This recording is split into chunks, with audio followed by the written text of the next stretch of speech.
According to a study based on the China Household Tracking Survey, users who watch short videos spend an average of about 1 hour per day, or about 7 hours per week. There is a category of short videos called educational short videos. We often hear that short videos make learning faster and more fun. With algorithms pushing knowledge into 1-minute clips, learning seems accessible anytime, anywhere. Parents see it as a better alternative to entertainment. Students find it easier and more engaging.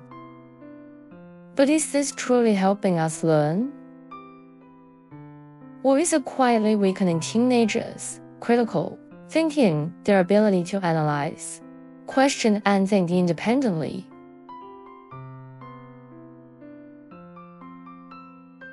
Studies show that heavy use of short video platforms is linked to lower attention and weaker self-control.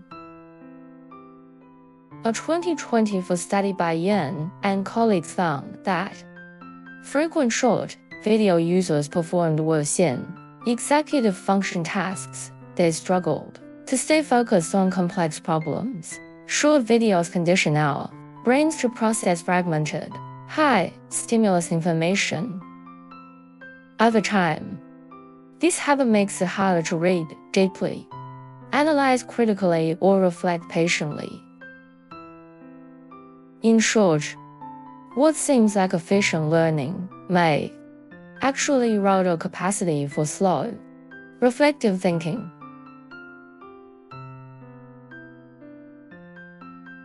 Algorithms on short video platforms prioritize immersion and light engaging content.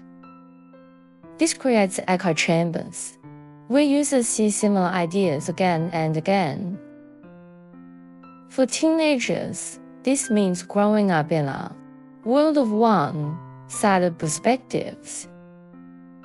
Educational marketing accounts often promote quick success or one formula fits all, offering motivation, but little room for questioning.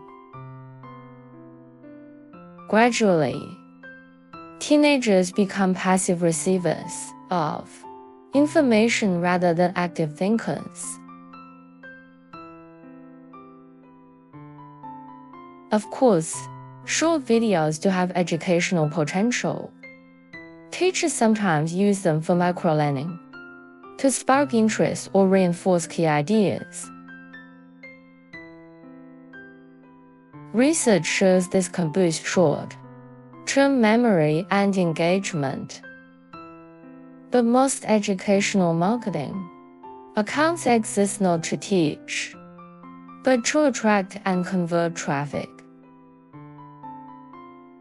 When education becomes marketing, knowledge turns into slogans, not understanding.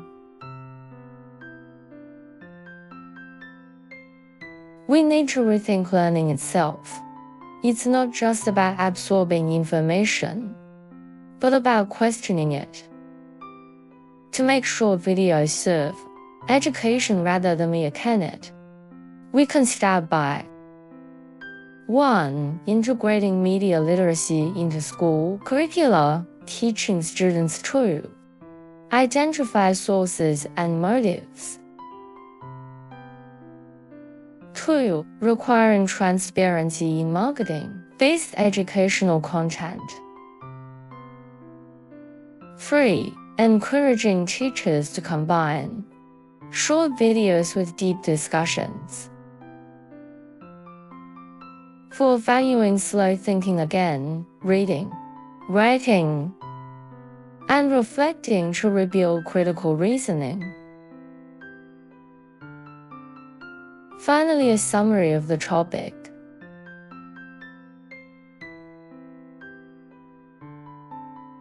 Short videos can be tools for learning, but never the end of it. True education is not about learning faster, but thinking deeper. Let's help the next generation, not just to understand, but to think through. That's all. Thank you for watching.